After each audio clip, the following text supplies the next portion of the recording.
حب الہی کے جذبات جاگے، آنکھوں سے جاری ہے برسات،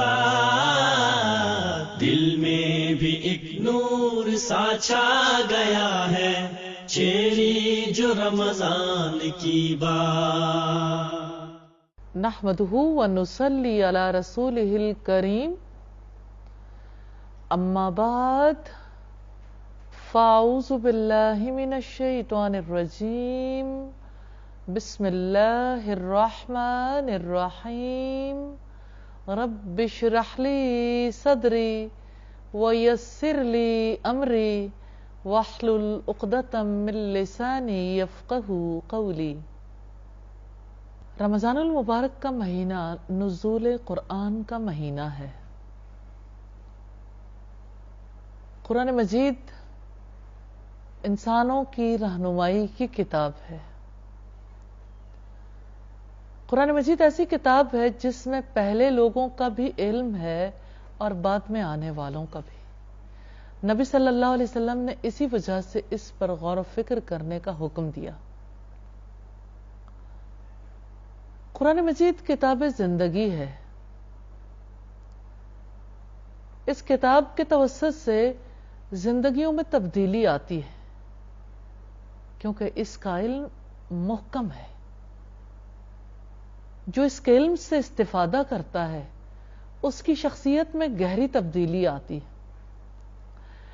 اس لیے آج کی نشست میں ہم یہ دیکھیں گے کہ قرآن مجید کیسے انسان کی تربیت کرتا ہے۔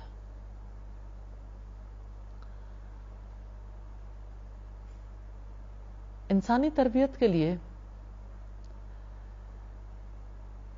انسانی اعمال اور اس کے پیچھے کام کرنے والے افکار کی حقیقت کو سمجھنے کی ضرورت ہے۔ انسان روح اور بدن کا مرکب ہے۔ اللہ تعالیٰ نے اسے عقل عطا کی ہے۔ اس اعتبار سے جب ہم غور کرتے ہیں تو ہمیں پتہ چلتا ہے کہ انسان کے اندر کی تبدیلی فکری تبدیلی ہے۔ فکر بدلتی ہے تو انسان کا عمل بدلتا ہے۔ جب افکار بدل جاتے ہیں اعمال میں تبدیلی آتی ہے۔ اللہ تعالیٰ نے فکری تبدیلی کے لیے 5 بنیادی چیزیں ہیں جن کا علم اس کتاب میں دیا ہے، جنہیں عقائد کہتے ہیں۔ اللہ تعالیٰ نے اپنی توحید کا علم دیا اس کتاب میں۔ اللہ تعالیٰ نے رسول اللہ صلی اللہ علیہ وسلم اور تمام انبیاء کے بارے میں اس کتاب میں علم دیا۔ پھر اس کتاب میں ہم دیکھتے ہیں کہ آخرت کا علم ہے۔ اس کتاب میں اللہ کے فرشتوں کے بارے میں علم ہے۔ اس کتاب میں خود کتاب کی حقیقت کا علم ہے اور تقدیر کا علم۔ ان 5 چیزوں سے مستضاد ہے۔ یہ بنیادی عقیدہ ہے جو قرآن حکیم پیش کرتا ہے۔ یہ بنیاد ہے جس پر شخصیت کی تعمیر ہوتی ہے۔ قرآن مجید کا وہ حصہ جو مکہ میں نازل ہوا،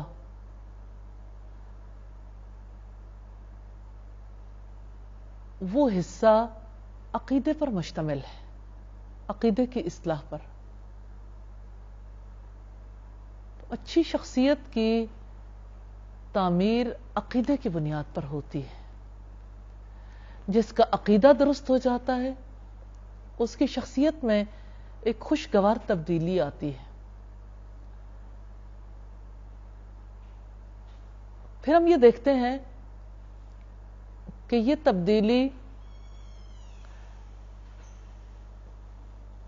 انسان کے اعمال میں بھی آتی ہے۔ قرآن مجید ایسے رویوں کے بارے میں بتاتا ہے جو مطلوب رویے ہیں، یعنی جو پسندیدہ شخصیت ہے اس کے اندر یہ اوصاف ہونے چاہیے۔ اور قرآن مجید اس چیز کو بھی متعارف کرواتا ہے کہ اللہ تعالیٰ کی ناپسندیدہ شخصیات کے رویے کیسے ہوتے ہیں۔ قرآن مجید انجام کی بھی خبر دیتا ہے.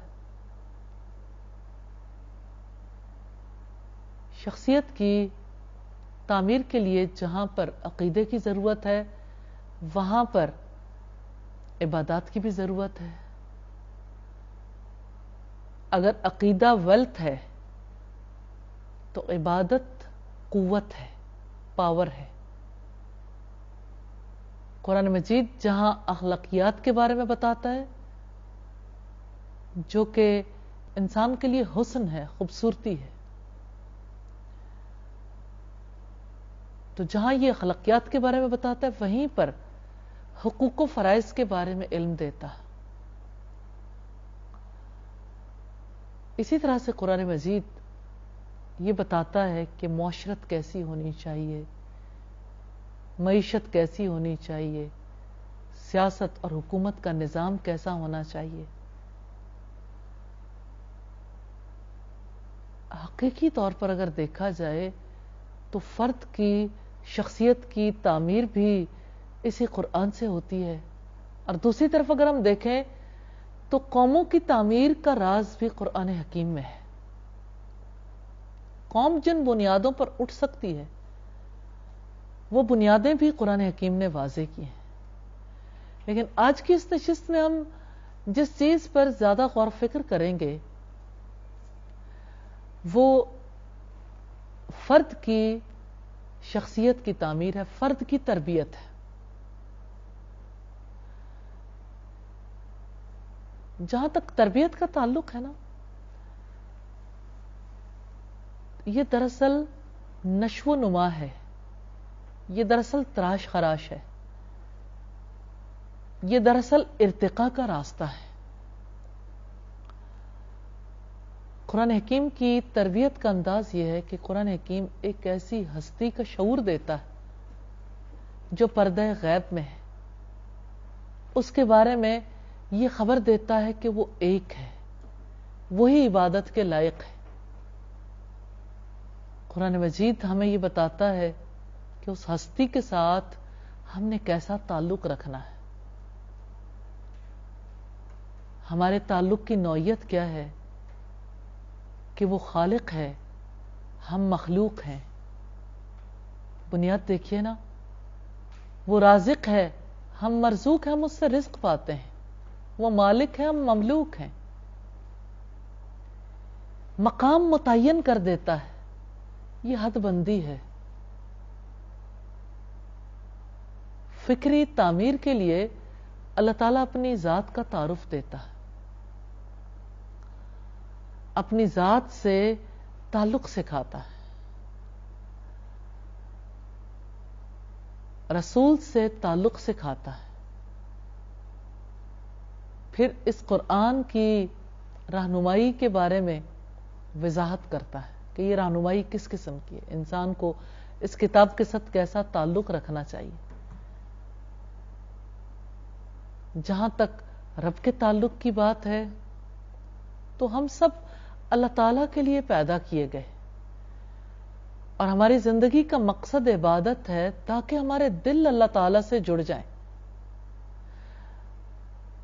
تو پہلی چیز جو پورے قرآن میں دیکھنے کی ہے وہ تعلق باللہ ہے، اللہ تعالیٰ کی ذات کا تعلق. اس تعلق کو اللہ تعالیٰ نے اپنی صفات کے ذریعے، اپنے کاموں کے ذریعے متعارف کروایا کہ دیکھو میں تمہارے لیے رزق کا انتظام کیسے کرتا ہوں، دیکھو میں تمہیں اور ساری کائنات کو کیسے تخلیق کرتا ہوں، دیکھو میں کس طرح سے پوری کائنات کا مالک ہوں. تبارک الذی بیدہ الملک وہو علی کل شیء قدیر. بڑی برکت والا ہے وہ جس کے ہاتھ میں بادشاہت ہے اور وہ ہر چیز پر پوری طرح قادر، پوری طرح قدرت رکھنے والا ہے. الذی خلق الموت والحیات لیبلوکم ایکم احسن عملا. جس نے موت اور زندگی کو بنایا تاکہ وہ تمہیں آزمائے کہ تم میں سے کون سب سے اچھا عمل کرنے والا ہے. یہ کتاب ہے جو ہمیں بتاتی ہے کہ کس طرح سے ہم نے اپنی زندگی گزارنی ہے. انسان کو کمپٹیشن میں لگاتی ہے. لِيَبْلُوَكُمْ أَيُّكُمْ أَحْسَنُ عَمَلًا, تاکہ وہ تمہیں آزمائے تم میں سب سے بہتر عمل کرنے والا کون. احسن عملہ میں بنیادی طور پر کمپٹیشن ہے. تو قرآن مجید ایسے تربیت کرتا ہے کہ کمپٹیشن کی فضا بھی پیدا کرتا ہے, اور اس کے بارے میں فرماتا ہے وَفِي ذَلِكَ فَلْيَتَنَافَسِ الْمُتَنَافِسُونَ, اور اسی طرح سے چاہیے کہ سبقت لے جانے والے ایک دوسرے سے سبقت لے جائیں. یہ نیکیوں کا میدان ہے. اور اللہ تعالیٰ نے صالح شخصیات کے بارے میں بتایا یسارعون فی الخیرات, کہ وہ نیکی کے کاموں میں سرعت سے کام لیتے تھے, بھاگ دوڑ کرتے تھے. تو یوں انسان کے اندر یہ اسپرٹ پیدا کی ہے کہ وہ نیکی کے کاموں میں بھاگ دوڑ کرے. نیکی سے محبت اللہ تعالیٰ کی محبت کے نتیجے میں پیدا ہوتی. قرآن مجید نیکی سے محبت سکھاتا ہے, برائی سے نفرت سکھاتا ہے. نیکی کی حقیقت کو واضح کرتا ہے, برائی کی حقیقت کو واضح کرتا ہے. لیکن بنیادی چیز اللہ تعالیٰ کا تعلق ہے, اس کے رسول کا تعلق ہے. وہ چیز جو قرآن مجید کے آلموسٹ ہر آیت میں ہمیں نظر آتی ہے, یہ کہ اللہ ہمارا رب ہے. اس کو تسلیم کیے بنا انسان کی شخصیت کی نشو و نما ہو ہی نہیں سکتی, اس کی تعمیر ہو ہی نہیں سکتی. پھر اب دیکھیے کہ دوسری بنیادی چیز یہ ہے کہ رسول ہمارے ہادی, راہ پر اور رہنما ہے. میں مثال کے طور پر سورہ آل عمران کی آیت آپ کے سامنے رکھنا چاہتی ہوں کہ اللہ تعالیٰ کس طرح سے رسول کی رہنمائی کے لیے تیار کرتے ہیں. قُلْ إِن كُنْتُمْ تُحِبُّونَ اللَّهَ فَاتَّبِعُونِي يُحْبِبْكُمُ اللَّهُ, کہہ دو کہ اگر تم اللہ تعالیٰ سے محبت کرتے ہو تو میری پیروی کرو, اللہ تعالیٰ تم سے محبت کرے گا. وَيَغْفِرْ لَكُمْ ذُنُوبَكُمْ, اور وہ تمہارے لیے تمہارے گناہ معاف کر دے گا. رسول کی پیروی کو قبول کرنے کے لیے اللہ تعالیٰ نے جو بات اس آیت میں کہی ہے وہ یہ کہ دیکھو تم اللہ سے محبت کرتے ہو, کہہ دو کہ اگر تم اللہ تعالیٰ سے محبت کرتے ہو, یعنی اگر اس گراؤنڈ پر ہو, فَاتَّبِعُونِی, تو میری پیروی کرو, تب اللہ تعالیٰ کی طرف سے رسپانس آئے گا. تب وہ تم سے محبت بھی کرے گا اور تمہارے گناہوں کو ڈھانپ دے گا, مغفرت بھی فرمائے گا. اسی طرح سورۃ توبہ میں فرمایا, اور یہ فرمان انسان کے دل کو پوری طرح سے اپنی گرفت میں لے لیتا ہے. ہر چیز کو اپنی جگہ پر قائم کرنا کتنا زیادہ ضروری, اپنے مقام پر رکھنا عدل ہے, اور قرآن عدل سکھاتا ہے. قُلْ إِن كَانَ آبَاؤُكُمْ وَأَبْنَاؤُكُمْ, کہہ دو کہ اگر تمہارے باپ اور تمہارے بیٹے, وَإِخْوَانُكُمْ, اور تمہارے بھائی, وَأَزْوَاجُكُمْ, اور تمہاری بیویاں, وَعَشِيرَتُكُمْ, اور تمہارے کنبے قبیلے کے لوگ, وَأَمْوَالٌ اقْتَرَفْتُمُوهَا, اور تمہارے وہ مال جو تم نے کمائے ہیں, وَتِجَارَةٌ تَخْشَوْنَ كَسَادَهَا, اور تجارت جس کے ماند پڑ جانے سے تم ڈرتے ہو, وَمَسَاكِنُ تَرْضَوْنَهَا, اور گھر جو تمہیں بے حد محبوب ہیں, أَحَبَّ إِلَيْكُمْ, زیادہ محبوب ہیں تمہارے لیے, أَحَبَّ إِلَيْكُمْ مِنَ اللَّهِ وَرَسُولِهِ وَجِهَادٍ فِي سَبِيلِهِ, اگر یہ مال, اگر یہ رشتے اللہ تعالیٰ سے زیادہ محبوب ہیں, اس کے رسول سے زیادہ محبوب ہیں, اس کے راستے میں جہاد کرنے سے تمہیں زیادہ عزیز ہے, فَتَرَبَّصُوا, تو انتظار کرو, حَتَّى يَأْتِيَ اللَّهُ بِأَمْرِهِ, یہاں تک کہ اللہ اپنے عذاب کا امر لے آئے، اللہ اپنے عذاب کا حکم لے آئے۔ تب دیکھیے کہ اللہ تعالیٰ نے کیسے اپنی ذات سے خوف دلایا اور ہر چیز کو اپنے اپنے مقام پر رکھ دیا کہ سب سے بڑی محبت، سب سے بڑا تعلق اللہ کی ذات کا ہے، اس کے بعد اس کے رسول کا تعلق ہے، اور کرنے والے کاموں میں پہلا کام ہے اللہ کی خاطر اٹھنا، اس کے راستے میں جہاد کرنا۔ یہ جہاد خواہ زبان سے ہو، قلم سے ہو، مال سے ہو، یا یہ میدان جنگ میں ہو، یہ جہاد تو کرنا ہی ہے۔ تو اللہ تعالیٰ نے یہ واضح کر دیا کہ رشتوں کی محبت رب نے عطا کی ہے، لیکن اس محبت کو رب کی محبت سے نہیں بڑھنا چاہیے۔ ہر چیز اپنے مقام پر بھلی لگتی ہے۔ تو انسانی فکر کی تعمیر کتنے بہترین انداز سے کی ہے رب تعالیٰ نے کہ سب سے پہلے اللہ کا تعلق، پھر رسول کی رہنمائی کو قبول کرو، پھر دیکھو کہ تمہارے اندر کون سے رویے ہیں جو ناکام لوگوں کے ہیں، ان رویوں کو نکال دو۔ کون سے رویے ہیں جو کامیاب لوگوں کے رویے ہیں، ان رویوں کو پروان چڑھاؤ۔ پھر ہر دم اپنے انجام پر نظر رکھو۔ انجام کی بات قرآن حکیم کیسے پیش کرتا ہے؟ قُلْ هَلْ نُنَبِّئُكُمْ بِالْأَخْسَرِينَ أَعْمَالًا، کہہ دو کیا ہم تمہیں بتائیں اپنے اعمال میں سب سے زیادہ نامراد، سب سے زیادہ خسارے میں کون لوگ ہیں؟ الَّذِينَ ضَلَّ سَعْيُهُمْ فِي الْحَيَاةِ الدُّنْيَا، وہ لوگ جن کی کوششیں دنیا کی زندگی میں گم ہو گئیں۔ وَيَحْسَبُونَ أَنَّهُمْ يُحْسِنُونَ صُنْعًا، اور وہ گمان کرتے ہیں کہ وہ بہت اچھے کام کر رہے ہیں۔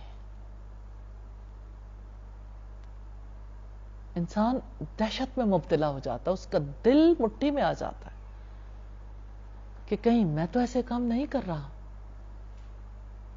کہ میں سمجھتا ہوں کہ اچھے کام ہیں اور وہ کام مجھے بڑے خسارے تک لے جانے والے ہیں۔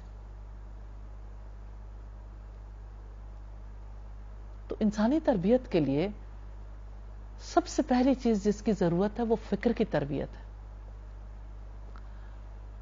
پھر دوسری چیز انسان کے اعمال ہے، اس کی گراؤنڈ اللہ تعالیٰ نے بنائی، ان اللہ یأمر بالعدل والاحسان، اللہ تعالیٰ تمہیں عدل کا حکم دیتا ہے، احسان کا اور صلہ رحمی کا۔ تو ہر چیز کو اپنے مقام پر رکھنا عدل ہے۔ حقوق میں توازن اور تناسب قائم کرنا عدل ہے، اور احسان یہ ہے کہ کسی چیز کو حسن و خوبی کے ساتھ انجام دیا جائے۔ کسی عمل کے بہترین ہونے کا آخری مقام احسان ہے۔ احسان سے مراد اخلاص بھی ہے۔ اور صلہ رحمی یہ بنیادی انسانی اوصاف ہیں جن پر اللہ تعالی فرد کی اور معاشروں کی تربیت کرتا ہے۔ پھر اللہ تعالیٰ جن کاموں سے روکتے ہیں ان کاموں میں منکر ہے، بے حیائی کے کام ہے اور زیادتی کے کام ہے۔ تو اس لحاظ سے ہم دیکھتے ہیں کہ یہ وہ چیزیں ہیں جو غور طلب ہے۔ تو جو لوگ قرآن مجید پڑھتے ہیں، پڑھاتے ہیں، اور جو لوگ نہیں پڑھتے، انہیں ان چیزوں کو پیش نظر رکھ کر قرآن مجید کا علم حاصل کرنا چاہیے۔ الحمدللہ میں نے ایک تفسیر میں پڑھا تھا بہت بچپن میں کہ قرآن مجید کو جب بھی آپ پڑھیں تو اپنے ذہن میں کوئی نہ کوئی ایسی چیز ضرور رکھ لیں جس کی وجہ سے ان نکات کو اخذ کرنا آسان ہو۔ تو میں نے قرآن مجید کو پڑھا تو ایک بار پڑھا تو اس میں سے تعلق باللہ کے لیے، اللہ کے تعلق کے وہ سارے نکات نوٹ کر لیے کہ اللہ تعالیٰ نے تعلق باللہ کس آیت میں کیسے سکھایا۔ الحمدللہ ہر رکوع کے لحاظ سے اسے الگ کیا. پھر یہ دیکھا کہ رسول ہمارے رہنما ہیں تو نبی صلی اللہ علیہ وسلم کی رہنمائی کو قرآن کیسے پیش کرتا ہے. یہی سیرت ہے نا ہمارے لیے. سیرت ایک وہ ہے جو انسانوں نے ہم تک پہنچائی، ایک وہ ہے جو رب العزت کی جانب سے آئی. تو ان نکات کو پورے قرآن سے نوٹ کیا تاکہ یہ پتہ چلے قرآن تربیت کیسے کرتا ہے. پھر کامیاب لوگوں کے رویوں کو ایک بار قرآن حکیم پڑھا تو پورے قرآن سے کامیاب لوگوں کے رویے نکالے. ایک بار پڑھا تو ناکام لوگوں کے رویے ان کو الگ نوٹ کیا. پھر اسی طرح سے ایک بار قرآن مجید کو سٹڈی کیا تو پورے قرآن سے یہ نکالا انجام کی ساری باتیں. میں جب کبھی پڑھتی ہوں تو اپنی ذات کے لیے پڑھتی ہوں، اپنی اصلاح کے لیے. پھر اللہ تعالیٰ موقع دیتا ہے تو الحمدللہ اسے دوسروں سے بھی شیئر کرنے کی کوشش کرتی ہوں، اللہ تعالیٰ سے اجر پانے کے لیے اور اللہ کے پاس اپنا عذر پیش کرنے کے لیے. میں نہیں سمجھتی کہ ہم سے یہ حق ادا ہوتا ہے، لیکن الحمدللہ جب کوشش کرتے ہیں تو کوشش کو دوسروں کے سامنے بھی لے کے آتے ہیں. پھر میں نے ہر رکوع کے اعتبار سے انہی تربیتی نکات پر ایک کتاب مرتب کی سبیل النجات کے نام سے. الحمدللہ ان تربیتی نکات سے لوگوں نے بہت فائدہ اٹھایا. اللہ تعالیٰ ہمیں توفیق دے. مجھے تو ہمیشہ ایسا لگتا ہے کہ مجھ سے بہت بہتر دوسرے لوگ کام کرنے والے موجود ہیں. کتنے ہی لوگ ہیں جو ہم سے زیادہ صلاحیتیں، ہم سے زیادہ ذہن رکھنے والے، ہم سے زیادہ شعور رکھنے والے ہیں. قرآن مجید کو اپنی توجہ کا مرکز بنائیں اور اس سے قیمتی موتی چننا چاہیں تو انسانیت کو کتنا فائدہ ہو سکتا ہے. میں اللہ سے دعا کرتی ہوں اللہ تعالیٰ ہماری نسلوں کو قرآن کی خدمت کے لیے قبول فرما لے اور قرآن مجید سے ہمیں فائدہ اٹھانے کی خود توفیق عطا فرمائے اور اس قرآن کو ہمارے حق میں شفیع بنائے، ہمارے حق میں وکالت کرنے والا بنائے. اللہ تعالیٰ سے دعا ہے کہ اس قرآن کے توسط سے جہاں جہاں کمی رہ گئی تربیت میں، اللہ تعالیٰ ہمیں توفیق عطا فرمائے، ہم ان چیزوں کو سمجھیں اور اس کے مطابق اپنی زندگی کو تبدیل کرنے کی کوشش کریں. وآخر دعوانا ان الحمد للہ رب العالمین. السلام علیکم ورحمۃ اللہ وبرکاتہ. حب الہی کے جذبات جاگے، آنکھوں سے جاری ہے برسات، دل میں بھی ایک نور سا چھا گیا ہے، چھیڑی جو رمضان کی بات. حب الہی کے جذبات جاگے، آنکھوں سے جاری ہے برسات، دل میں بھی ایک نور سا چھا گیا ہے، چھیڑی جو رمضان کی بات.